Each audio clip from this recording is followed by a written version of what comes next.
whole background has been that painting outside, plein air painting, was a kind of picnic. You went outside to absorb and take in and be swamped, in a sense, by the landscape.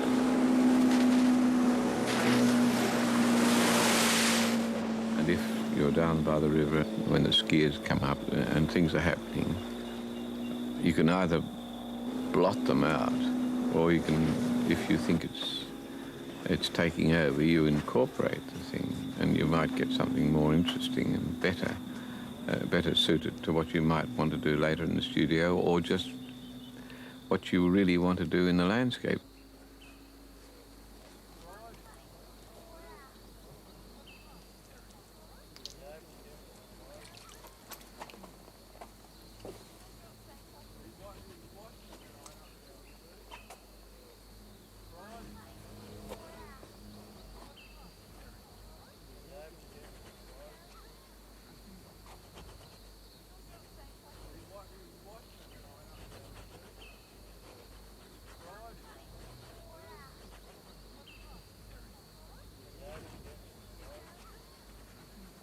I'm here because I like the natural surrounding. I like the quiet sandbanks and so on.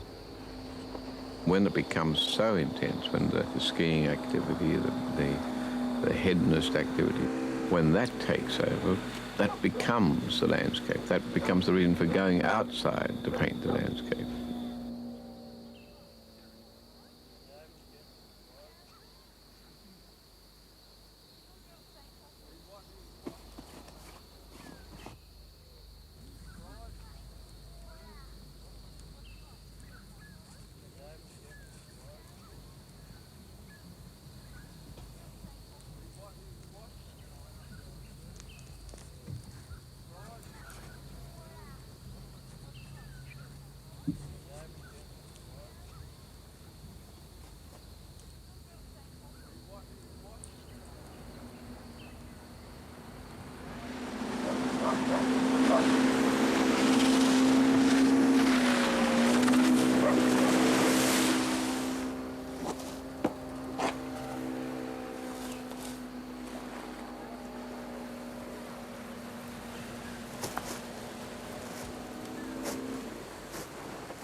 We had a much softer light before, more diffused, and now all the shadows of the trees and in between the rocks is very, very deep,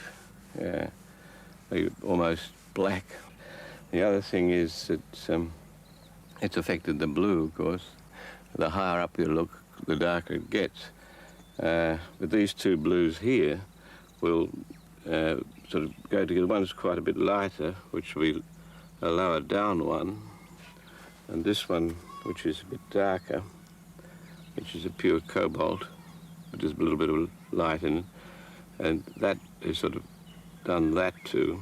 So you get a gradual thing coming down the skyline itself. That is the top of the hill has a much lighter tone, but to get it really right, that cobalt is a little bit too cold.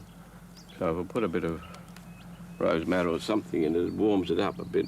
It gets a more accurate, the higher up you look. So you can actually see that kind of purpleness the higher you look.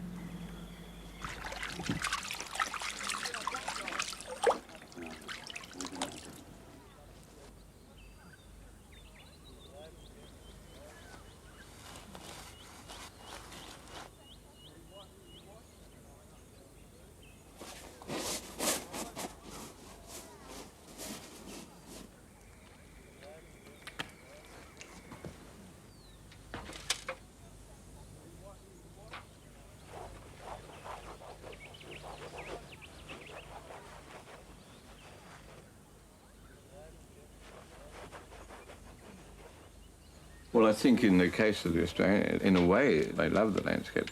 Although things like the water skiers and things, it becomes a self-absorption thing. There's a kind of enjoyment of the landscape, an enjoyment of the body, the self-love and all that sort of thing, which isn't really constructive, but in one sense it's less damaging than nearly everything else that's going on in the outside world.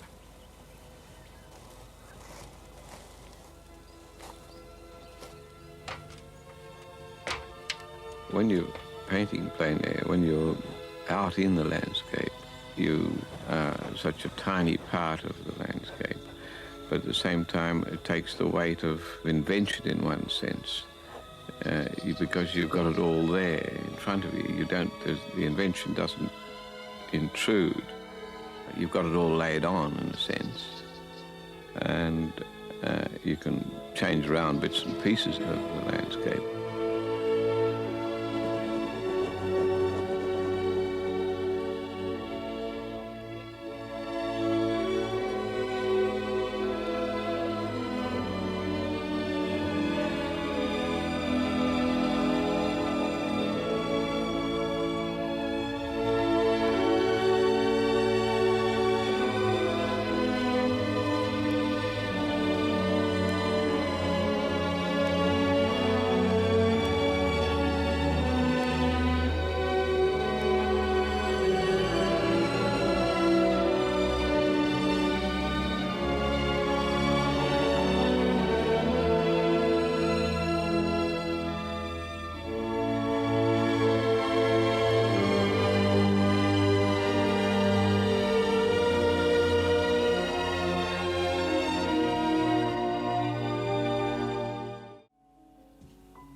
Well. Oh, different. Well, I mean, of course it's different. This is an outdoor painting. This is an indoor painting. Well, this is the first one, you saw that. Mm-hmm. Has it done anything? Has this done anything for that? I mean, does it make any difference? This one has certainly moved from that one, hasn't it? I mean, your figures they dominate that one, don't they? Yeah, also the rock. I think this one sort of brings out what you were getting at in the sketch, in the early one that I saw. Yeah, well, I hope it does, because if it doesn't, there's not much point in really translating it. But the thing that I've reduced the boat, I made the boat smaller. Yeah. And the people are much bigger. Where's your beach umbrella? The dog's doing such a good job that it doesn't need the umbrella to sit under. I like the dog. It's very like the ones you did in the 40s. Yeah, well, I suppose all those kind of symbols are related. Would you feel satisfied with the transition to this one? Well, it's not the best thing. So, yeah, it's all right. Okay, I feel satisfied for the moment, but I don't know what... tomorrow I'll obviously hate it like I do all the other things. If you think it's all right, I want your praise. I want you to give me praise. I'm dealing it out as... You're not giving me enough. Quickly as I can. You can't. You're holding back. My best. You're holding back. I'll put on the music now. I've had enough I think we need a bit of music. I can't do any more.